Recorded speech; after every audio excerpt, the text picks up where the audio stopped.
ఘోరం. మన దేశం, మన రాష్ట్రాల పరిస్థితి ఎట్లా ఉంది ఆలోచిస్తే ఆశ్చర్యం కలుగుతుంది. అక్టోబర్ 30ని కమ్మరాజ్యంలో కడపరెడ్లు అనే చీప్ పబ్లిసిటీ ఆర్జీవీ మూవీకి వ్యతిరేకంగా మేము సెన్సార్ బోర్డుకి లెటర్ రాయడం జరిగింది. ఆ తర్వాత వాళ్ళు రెస్పాండ్ అవనందువల్ల హైకోర్టులో పిటిషన్ వేయడం జరిగింది. హైకోర్టులో 4 different judges including chief justice చక్కగా సెన్సార్ బోర్డుకి కన్సిడర్ చేసి ఇన్స్ట్రక్షన్స్ ఇచ్చి వాళ్ళ లాయర్ దగ్గర కమిట్మెంట్ తీసుకొని ఆర్జీవీ లాయర్ దగ్గర అప్పుడే మావన్నీ డిలీట్ చేసిన తర్వాతే ఆ మూవీకి సర్టిఫికెట్ ఇవ్వమని ఇన్స్ట్రక్షన్స్ ఇచ్చారు. ఆ తర్వాత సెన్సార్ బోర్డు వారు 80-90% కట్స్ చేయమన్న తర్వాత ఆయన దాన్ని విత్డ్రా చేసి మళ్ళీ రివ్యూ కమిటీ ఎవరు? నన్ అదర్ దెన్ జీవిత రాజశేఖర్. ఇంతవరకు నేను ఆయన గురించి ఎప్పుడు మాట్లాడలే. ఇప్పుడు మాట్లాడవలసింది వచ్చింది కనుక మాట్లాడుతున్నాను. వాళ్ళు రివ్యూ కమిటీ మెంబర్స్ అట, వైఎస్ఆర్సిపి మెంబర్స్. ఏది పేరు మార్చేసి అమ్మ రాజ్యంలో కడప బిడ్డలని పెట్టేసి టక్ మన 2 సీన్లు కట్ చేసేసి మొత్తం సెన్సార్ సర్టిఫికేట్ తీసేసుకున్నాడు ఆయన. ఇదే జీవిత రాజశేఖర్ గారు డబ్బులు లేవన్నప్పుడు 2012లో నా మూవీకి సెన్సార్ చేయిస్తామన్నప్పుడు 10 లక్షలు ఇవ్వండి, ఆ తర్వాత మా ఇబ్బందుల్లో ఉన్నాం, బిల్లులు చాలామంది అప్పులోలు మా ఇంటికి వస్తున్నారు, 10 లక్షలు అప్పు ఇవ్వండి అంటే డబ్బు ఉంది కనుక 20 lakhs ఇచ్చాం మా నారాయణరావు గారి చేతి ఇప్పించాం. ఇంతవరకు ఆ డబ్బులు ఇవ్వలేదు. 2 లక్షలు అంతా తిరిగి ఇచ్చారు. కోర్టు కేసులు అయ్యి ఆ తర్వాత వదిలేయండి అని నేను మా అసిస్టెంట్ శ్రీ వీళ్ళందరికీ చెప్పి క్యాన్సిల్ చేయించాను. ఇప్పుడు వారు ఎంత డబ్బు తీసుకున్నారో ఇన్వెస్టిగేట్ చేయాలి. ఇది నిజంగా వైఎస్ఆర్సిపి 50 కోట్లు ఆర్జీవీకి ఈ మూవీ కొరకు ఇచ్చారా? ఇవ్వకపోతే సీఎంని మహారాజులా చూపించి అపోజిషన్ లీడర్స్ని అందరినీ అన్ని పార్టీలు వాళ్ళని జోకర్స్లా చూపించి ఇలాంటి మూవీ ఇలాంటి టైటిల్తో రిలీజ్ అవుతుంది అంటే చట్ట విరుద్ధంగా, హైకోర్టు ఆర్డర్స్కు విరుద్ధంగా. అందుకనే మన దేశంలో చట్టాలకి ఇలాంటి corrupt politicians, corrupt film makers, corrupt leaders, corrupt censor board members refusing the honorable high court order and issuing certificate for the stupid cheap publicity movie. First of all, we are filing again. మరలా ఈ రోజు మేము file చేసాం హైకోర్టులో. ఏ judge గారు నవీన్ కుమార్ గారు అయితే ఆ ఆర్జీవీ లాయర్ దగ్గర కమిట్మెంట్ తీసుకొని పర్మిషన్ ఇచ్చారో, సెన్సార్ బోర్డుకి ఇన్స్ట్రక్షన్ ఇచ్చారో, మరలా ఆయన దగ్గర మేము ఫైల్ చేస్తాం. మరలా చీఫ్ జస్టిస్ గారు ఫైల్ చేస్తాం.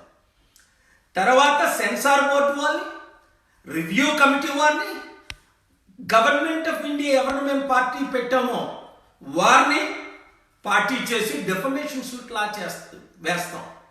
విడిచిపెట్టేది లేదు. ఇలాంటి వారిని విడిచిపెట్టినందువల్లనే పాపం పండిపోయింది. అందుకనే నేను తెలంగాణ గవర్నమెంట్ పోలీసు వారు ఐడెంటిఫై చేసిన 4 ఎన్కౌంటర్ చేసింది అసలు నేను సపోర్ట్ చేయను. ఎందుకు చేశాను? ఇలాంటిదేనా భయం పుట్టిస్తుంది ప్రతి రేపిస్టులో. ఎందుకంటే నిర్భయ కేసులో ఈ రోజు వరకు ఉరిశిక్ష పడలేదు వాళ్ళకి. అయేషా కేసులో 12 సంవత్సరాల తర్వాత ఈ రోజు వరకు ఎవరు పట్టుపడలేదు. నిమిషంకి ఒక రేపా? ఈ దిశ రేపు అయిన తర్వాత ఈ 10 రోజుల్లో ఇంకెన్ని రేపులు అయ్యాయి? సహించలేము. ఇలాంటి మూవీలు మనం సపోర్ట్ చేయకూడదు. ఏ ఒక్కరు కూడా ఈ మూవీని వాచ్ చేయకూడదు. నీతి నిజాయితీ మానవత్వం ఉన్న వాళ్ళు ఎవరు వాచ్ చేయరు. ఇలాంటి వాళ్ళకి ప్రమోట్ చేయరు. ఏ మీడియా ప్రమోట్ చేయకూడదు. ఈయన కాంట్రవర్సీ తీసుకొచ్చి నన్ను వాడుకొని కమిడియన్గా చూపించి నా దగ్గరకు వచ్చి నా పాద పూజ చేసి నన్ను ₹1,00,00,000 అడిగింది. మా దగ్గర టెక్స్ట్ ఉంది స్క్రిప్ట్కి 100 కోట్లు మూవీ చేస్తానని.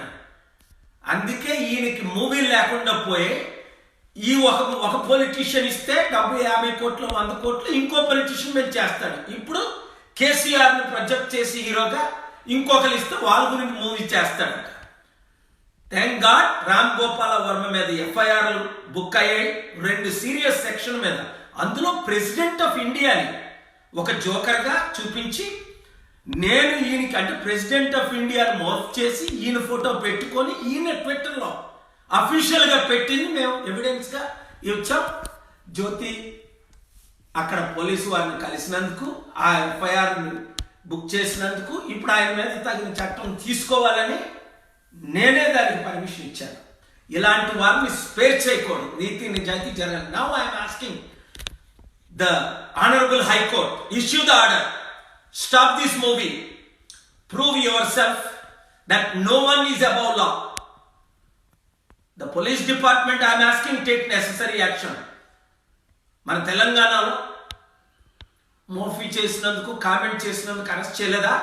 వెస్ట్ బెంగాల్లో మమతా బెనర్జీ గవర్నమెంట్ చేయలేదా? యూపీలో యోగి ఆదిత్యనాథ్ గవర్నమెంట్ చేయలేదా? ఢిల్లీ గవర్నమెంట్ చేయలేదా?